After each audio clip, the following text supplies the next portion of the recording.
Hello everybody, welcome to my channel. It's me Sanjeev. It's me Deep. आज चाहिँ हामी 5 पोखरी ट्रिक जान लागेका छौँ हैन। तिहारको ठ्याक्कै भोलिपल्ट हो। हामी टिका लाएर अनि हामी चाहिँ ठ्याक्कै तयार भएर हिँडिसक्यौँ।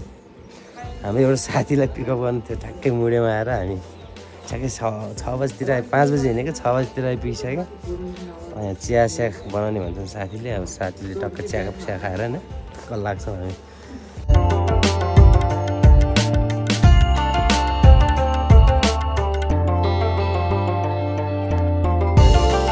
अहिले हामी ठ्याक्कै यो सायद मेलन्ची खोला होला, मेलन्ची खोलातिर आइपुगिसकेका छौँ।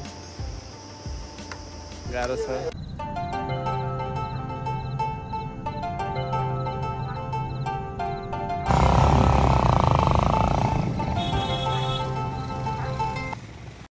गुड मर्निङ फ्रम देउराली है। आज चाहिँ हामी डे 2 मा छौँ।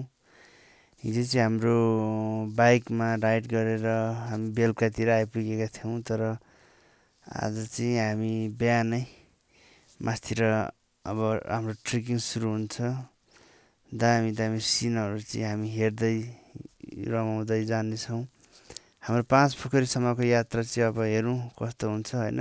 रमाइलो हुन्छ, हिजो नि रमाइलो भयो। यहाँतिर नि टक्क बाजेले रमाइलो गर्नको लागि टुङ्ना डम्फु टक्क राखिराख्नु भएको। अदरवाइज हामी चाहिँ टुप्पी डाँडा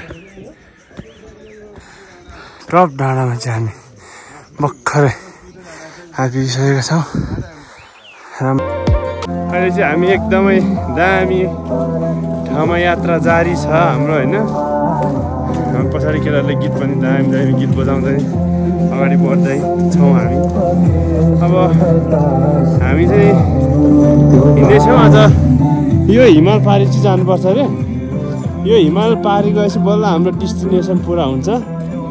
हाम्रो चाहिँ एकजना नयाँ साथीसँग भेट भएको छ। यता हाम्रो साथी नै यता 5 पोखरीको यात्रामा लाग्नु भएको रहेछ। हजुरको नाम? निमर तामाङ। ल, बाटोमा भेटेको साथी। फाइनली म एकदमै हिउँ भएको ठाउँमा आइसकेको छु होइन। सबैलाई यो हिउँ कतिको मनपर्छ। अब म हिउँ खाएछु। ओके, म राम्रो भ्यू छ होइन, चिसो पनि छ र रमाइलो पनि छ।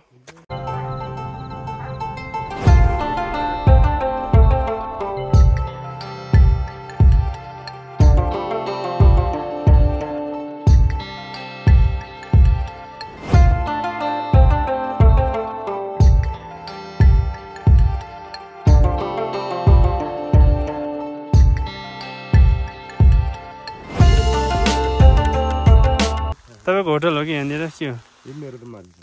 तपाईँको माथि हो? माथि नि होटल छ? ए त्यसरी तपाईँको होटलमा गएर बस्नु पऱ्यो हामी।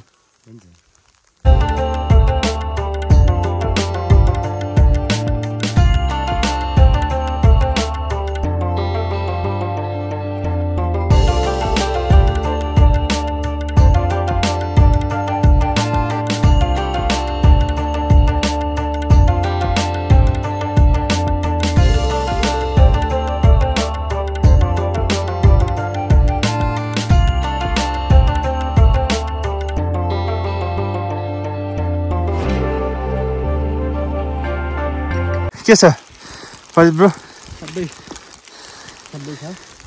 हिउँको बाटो हिँडेछ यार, कहिले सिद्धिँदैन गाइजहरू। चारैतिर सेतो बिरामी भइसक्यो। यहाँ त टोपी खोल्नु न, हिउँ पर्दैछ है यसरी। यहाँनिर चाहिँ मैले चाहिँ के भने आफ्नो नाम लेख्न खोजेको है, यो छानामा सकिएन क्या मैले। त्यही भएर म अहिले हिउँमा हिँड्दैछु। हिउँ पर्दैछ एकछिनमा त यहाँ हिउँ त जाम्मिहाल्छ फेरि। यसरी हिउँ पर्दैछ है। म एकछिन मासतिर घुम्छु एक्लै। डुब्छु क्या, डुबेला भन्ने डर छ। यहाँ यत्रो छ हेर्नु न, कहाँ यस्तो हो, यस्तो छ है होइन। यस्तो छ अगाडि भ्यू पोइन्ट चाहिँ उमासतिर हो जस्तो लाग्छ। त्यही पनि म त अन्दाजमा हिँडेँ।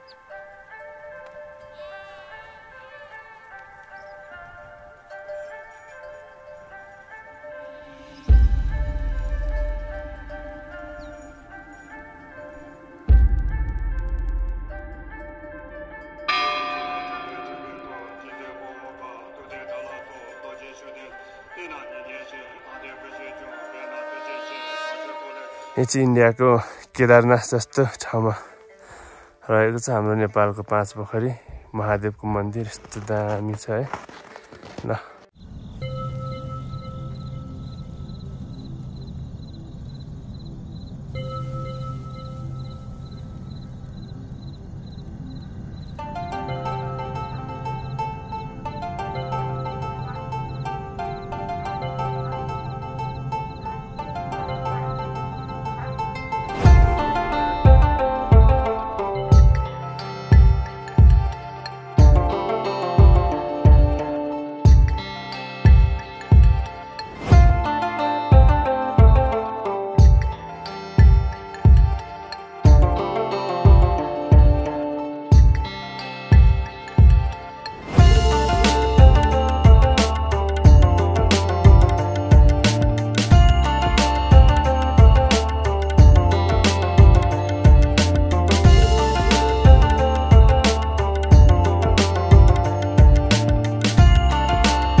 यत्रो बाटो आएर यस्तो राम्रो ठाउँमा आइपुगेँ। यस्तो रमाइलो भयो र म यो रमाइलोको साथसाथ मेरो परिवारलाई नि म सम्झिन चाहन्छु।